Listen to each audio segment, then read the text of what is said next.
welcome to the latest 42 Stories Anthology Presents. I'm your host, Bam, and we have Caitlin Cacciatore. Welcome. She is one of the judges for the anthology. And here's the cover. What do you think of it so far? It's actually a draft. I love it. It's so compelling.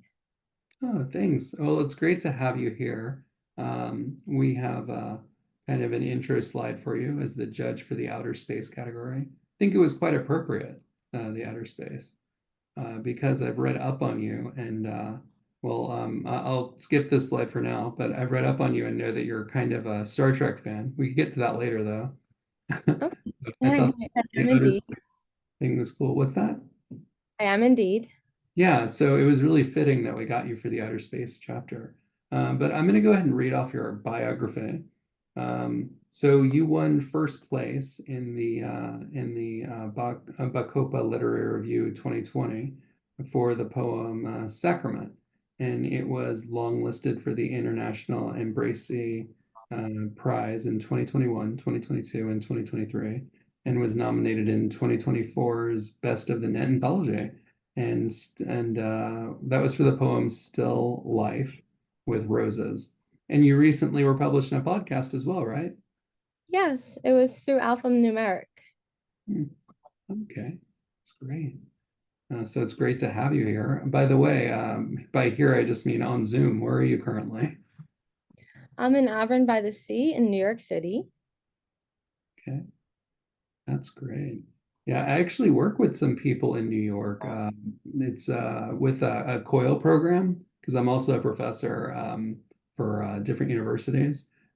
She teaches at CUNY and Hunter. Do you know any of those, either of those universities? I do, in fact. I went to CUNY.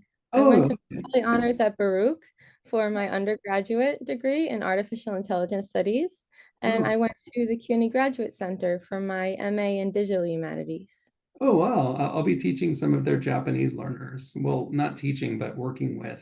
I teach the students in Japan, and those students collaborate with them. So I'm not teaching them, but sort of. Yeah, so that's cool. Okay. Small world. Yes. So in this small world, where is your writer space? It's generally my living room desk surrounded by my wax seals. I do keep an extensive correspondence with various pen pals, literary and otherwise. I have washi tape around, my sticker collection, and no less than 5 open books at any given time. Oh, sticker collection, huh? I have that too, but it's just for this one video game I played called Shenmue. But Huh. what's your sticker collection? Is it something specific? It's generally nature stickers, but I use it to decorate my pen pal letters. Oh, okay, that makes sense. I use mine to decorate like files because I teach students who are a little on the kawaii side. It means cute, and so they see the stickers and they think, "Oh, he's fun," and so it's sort of for that. But about what you were saying, do you have like a writer's circle? Well, before writer's circle, let's go back to the Star Trek thing because I did want to talk about that first. As like I'll talk about writer's circle next. But I wanted to know about you're a Star Trek fan, so what's your number one Star Trek show?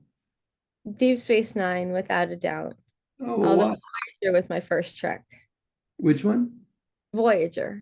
Oh, Voyager. Okay, yeah, I like that one the most because it has like a strong female audience, kind of, and it was the first to do that. It had this strong female thing, and the others, they kind of touched it with Deep Space Nine with Commander Kira, Hmm. but not so much with other characters. So yeah, they're both great. Who is your favorite character in Deep Space Nine? Um, Probably Dr. Bashir. Okay, yeah, he was pretty interesting. He kind of reminded me of MacGyver. I don't know why.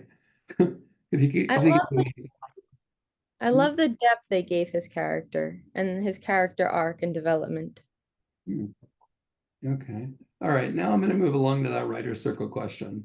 Because sort of jumping ahead to that. Because you were talking about sort of his character arc. What about your circle? How do you work out yours? I do have a writer's circle. I have been fortunate to have many mentors and literary friends who uplift me when times are tumultuous. They critique my work when I ask, and they always provide advice and pass along their wisdom if ever I find myself at a crossroads. The constellation of writers I surround myself with includes authors in all stages of their careers and at all levels of success, from those who are just beginning to make a name for themselves to people who are internationally recognized for their efforts in the literary world. We share a thirst for excellence, a deep and enduring love of the English language, and a wish to leave our mark upon the literary canon. All the writers I keep company with, I consider them shining jewels, guiding lights by which I set my compass. Whenever I think of them, I really am overwhelmed with a sense of gratitude for everyone who ever believed in me, even when I didn't quite believe in myself. Oh, well, so I guess you kind of you need that sort of substance to help you continue writing. That's quite poetic. Who do you write to when you're picturing your reader? I Like your picture my target. my target audience, I picture them as anyone who is lonely or bereaved, heartbroken, or in need of a way by which to feel truly seen. I suppose that in some ways I'm still writing for the lonely little girl inside myself. I like to picture my reader called around the book with a steaming cup of coffee, tea, hot chocolate, or apple cider, with the wind howling outside, a blizzard rolling in from the mountains. But she is safe and warm and secure. Perhaps she has a dog or a cat nestled in the space between her legs and another in her lap. I picture someone who will take great comfort from my words, who will be so engaged in the story that the wind will cease and the snow will stop, and when she looks up from my book, the storm will have passed. That's really poetic. I can hear the writer in you as you answer the question. That said, what's the best place for you to write? The best place for me to write, uh, Or way by place, not yeah, the best way for me to write, I think, is to write passionately. I always tell people, write like your life depends on it, or better yet, write like your legacy rides upon it. Write when you're not supposed to be writing, although don't attempt that advice in a vehicle or vessel you're commanding. Write as if you're the only one in the entire universe who can tell this story, because chances are that no one else in the world can tell your story in quite the vibrant detail it deserves. No matter when or why or what or even how much you write, remember that your words hold weight. The power of creation is a heady one to wield. So channel your writing, all that fire, all that fury, into something that makes you feel alive. You're right. It should be what keeps you alive. I was kind of missing writing for a while, and because I'm just working in academic stuff, and I was at a stoplight in Japan, and suddenly I heard a kid call for their parent, and I thought, oh, that'd be a really cool ghost story, if and the voice was a ghost, and then I just wrote this ghost story just suddenly at a stoplight, and it was like it ended up being 100 words, and yeah, so you never really know where your place or way will be. But yeah, I agree with you about you can't really be driving or even moving. You have to stop. So while I was at that stoplight, I could just wait and do that because it's hard to multitask when you're writing. But that said, when did you realize that you liked writing? How did it all start? I think that the moment I fully, completely understood the magic and the alchemy of putting words together on the page to form sentences, paragraphs, and entire stories that become more than the sum of their individual parts, I was hooked. Words fascinate me, and they always have. I'm entranced by the way they come together and by their ability to tease apart the deeper meaning of life. I actually wrote my first book at the age of 3 or 4, dictated to my wonderful mom and diligently bound by her. We still have it. Oh, it sounds like you have a wonderful mom. You're lucky. With that, aside from, I mean, along with even your mom, if you want, what inspires you to write first? Well, writing is central to my identity. At heart, I'm a poet. At the bottom of the hour, at the end of the day, I know that I can turn to the keyboard and find absolute solace. I write because I have so many stories to tell, so many that I fear that some of them will go untold. Echo untold. What do you mean? Well, for me, writing is an act of seeking. I always am in search of a great and lasting truth to tell in my poetry, messages that are vital and speak to the human condition today, tomorrow, and, if we are so fortunate, 1,000 years from now. What is central to our humanity has not changed since the rise of literature and the beginning of the written record.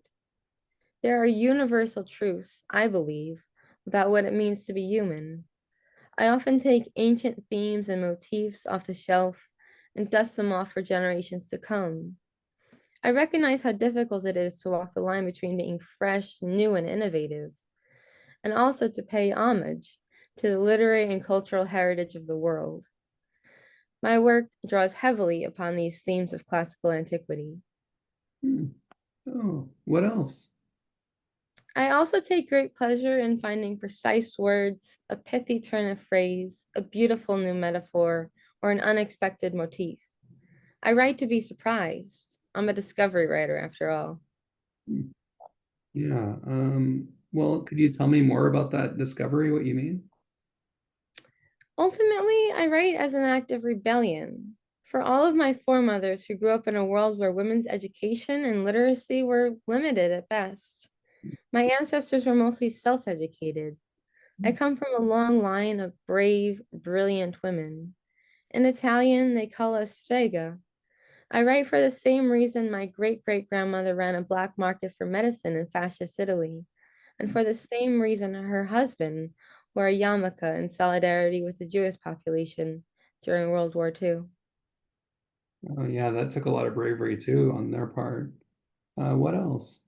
It did. I also write for my grandmother. She had all the best stories, and she was such a skilled orator, both in English and Italian, but she lacked the education to write all those stories down.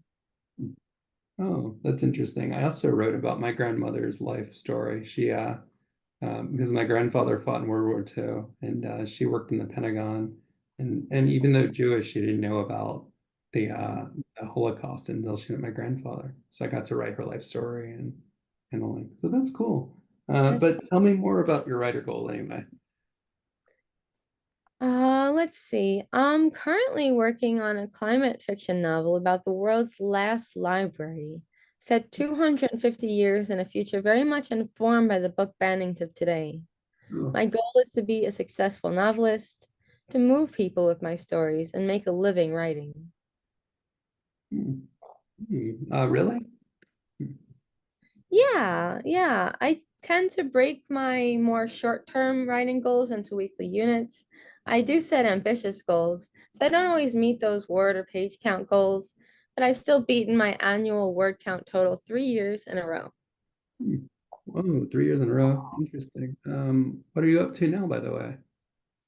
My current writing projects include compiling, rearranging, and editing various chapbooks, one on romantic themes, one addressing ecological matters, another relatively obscure one about obols. I am trying to find an agent for my poetry, and I've recently started sending out queries. I've also gotten into songwriting, and I'm collaborating with a friend who is a brilliant award-winning pianist to put music to our first single. Oh, that's great. So that kind of goes with your current goals, right? Yeah, yeah, those are my current goals, and my loftier goals include becoming a poet laureate one day, whether of my state or of the nation, and when I'm older, perhaps joining those vaulted ranks of Nobel Prize winners in literature. Hmm. Okay. Would you like to share any social media with the viewers? Yes, yes, you can find my author's website at caitlincacciatore.wordpress.com. Okay. And I'll also share some other websites that you showed in an email and the blog version of our interview. Thank But oh, thank you. And here's thank you in a bunch of languages, according to you. the AI generated version. It's beautiful. Thanks. Okay, and thank you for your time. Thank you for this opportunity.